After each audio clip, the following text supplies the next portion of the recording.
Bonjour mes amis.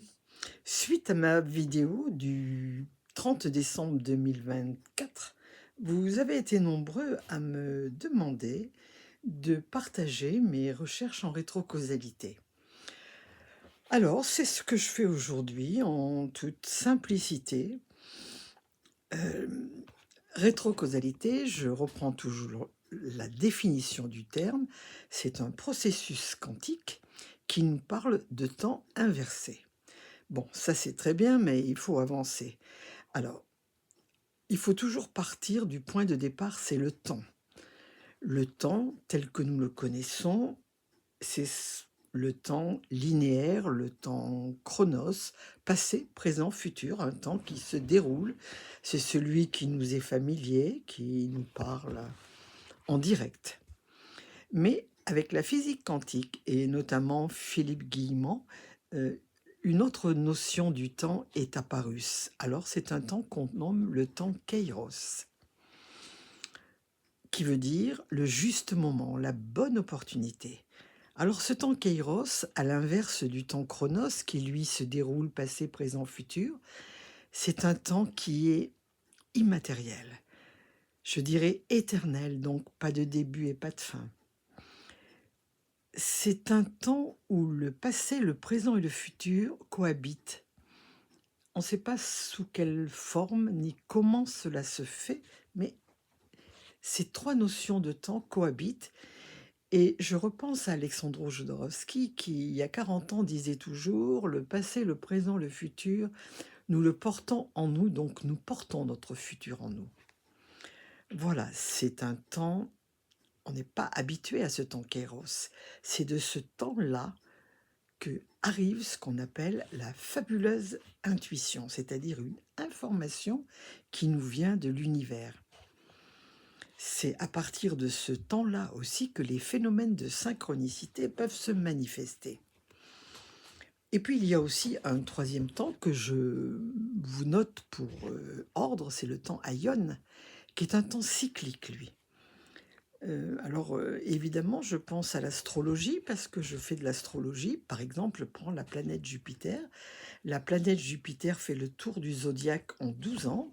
Donc, chacun de nous aura, de façon cyclique, tous les 12 ans, le passage de Jupiter dans son signe.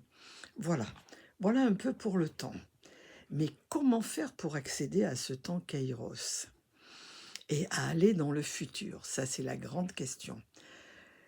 Alors j'ai aussi repensé à le livre Se souvenir du futur, où Romuald Le Leterrier nous partage son expérience avec le chaman Ernesto. Et Ernesto disait qu'on pouvait imaginer que le temps était un serpent. Donc ce serpent, le corps du serpent serait le passé et le présent.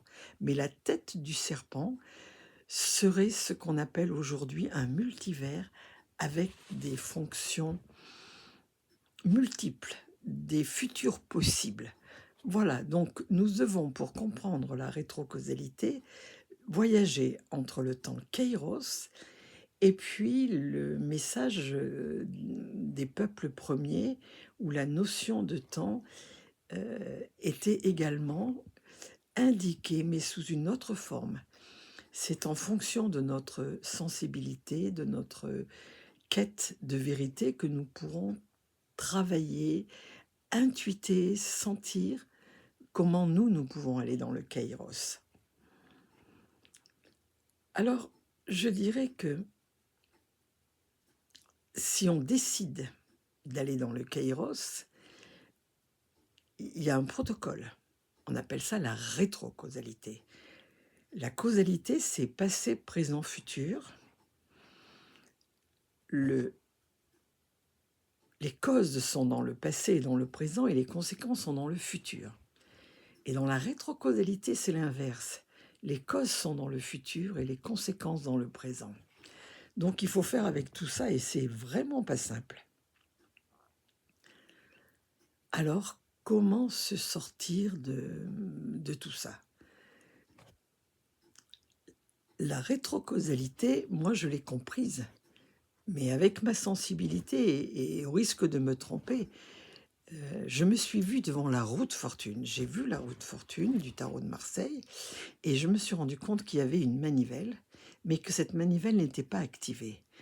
Et si je saisis ma manivelle, c'est-à-dire si je rentre en action et que je tourne la roue de la roue de fortune, j'ai vu que l'animal qui était dans le présent allait dans le futur. Et je me suis dit, mais bingo, c'est ça, le futur devient le présent. Et c'est là que je dois déposer mon intention. Et si je prends la manivelle et que je tourne dans le sens inverse des aiguilles d'une montre, l'animal qui était dans le futur et qui était le présent retombe dans le présent qui lui devient mon passé. Moi, c'est comme ça que je l'ai compris, mais je pense qu'il y a plein d'approches pour arriver à comprendre la rétrocausalité, chacun en fonction de sa sensibilité. Mais ce que cela veut dire aussi, c'est que pour aller dans le kairos, il faut rentrer en action et nous avons notre libre arbitre. Donc, il y a une hypothèse qui est qu'on crée une intention de ce que l'on veut. Qu'est-ce que je veux dans mon futur? Alors moi, je vous parle de mon cas. Moi, ce que je veux à 80 ans, c'est d'avoir une santé parfaite, avoir l'autonomie dans tous les actes de ma vie, être avec un excellent bilan sanguin, être dans un environnement favorable. Voilà, moi, c'est ça mon intention profonde. Donc, je vais dans mon futur et je dis, je suis en parfaite santé car mon équilibre est bâti sur du roc. J'ai l'autonomie dans tous les actes de ma vie. Je vis avec un excellent bilan sanguin et j'ai un environnement favorable. Donc je suis dans le présent, mon futur devient mon présent. Je suis en bonne santé. Mais quand j'ai fait ça, je repense à la roue de fortune et je dois revenir dans mon présent. Et là, je dois dire, évidemment, aujourd'hui, le 23 janvier 2025, j'avais pris le plus grand soin de bien nourrir et de bien chérir toutes mes intentions. Et puis aussi d'y associer ce que j'appelle une belle émotion, qui est la gratitude, la joie, vraiment la gratitude, la bénédiction, que tout ça soit déjà réalisé. Voilà un petit peu comment moi je me débrouille avec cette rétrocausalité. Alors comme je vais fixer un timing et que je vais dans le futur, je choisis quand même le temps, je laisse du temps, je laisse souvent 1 année, 2 années, pour que les choses puissent vraiment se matérialiser, parce que le futur est par principe général quelque chose qui nous échappe toujours. Et quand je dis « je suis », je veux laisser le temps nécessaire pour que tout se réalise.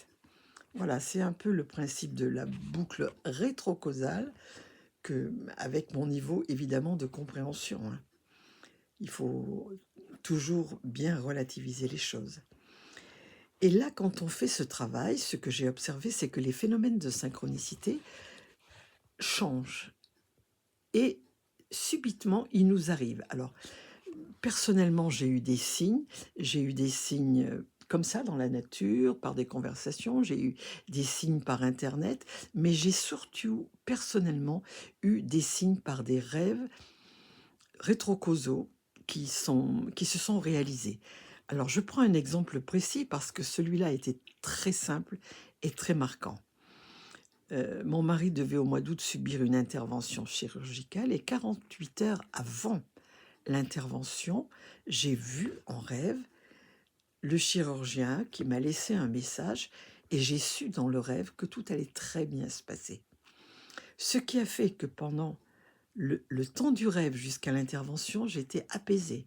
Et dans les faits concrets, les choses se sont passées très précisément comme je l'avais rêvé. Donc, je me suis dit que l'information était déjà dans le futur et qu'elle m'avait été envoyée avant l'acte réel de l'intervention. Ça a été une grande découverte pour moi. Et maintenant que j'avance dans le phénomène de rétrocausalité, j'affine de plus en plus ce travail-là. Et ce que je sais, c'est que c'est un formidable tremplin pour le futur. Si je choisis mon futur, si je l'alimente, si je le nourris avec une belle intention, c'est comme mon jardin quand je plante mes salades. Je plante un petit plant et puis je vais aller chaque jour l'arroser, le regarder et jusqu'à ce qu'il arrive à maturité. Donc c'est longueur et patience, mais c'est aussi soin, c'est aussi vigilance, c'est conscience. Et je me suis aussi rendu compte qu'on pouvait faire appel à des personnes qui ont fait leur transition et qui sont partis dans le monde Kairos. Si on leur demande de l'aide, cette aide, elle arrive. Ça, je l'ai expérimenté. Mais ça sera peut-être l'objet d'une autre vidéo. En attendant, mes amis, je vous laisse le plaisir d'écouter cette vidéo, de me renvoyer vos commentaires pour que nous puissions partager. Bonne journée!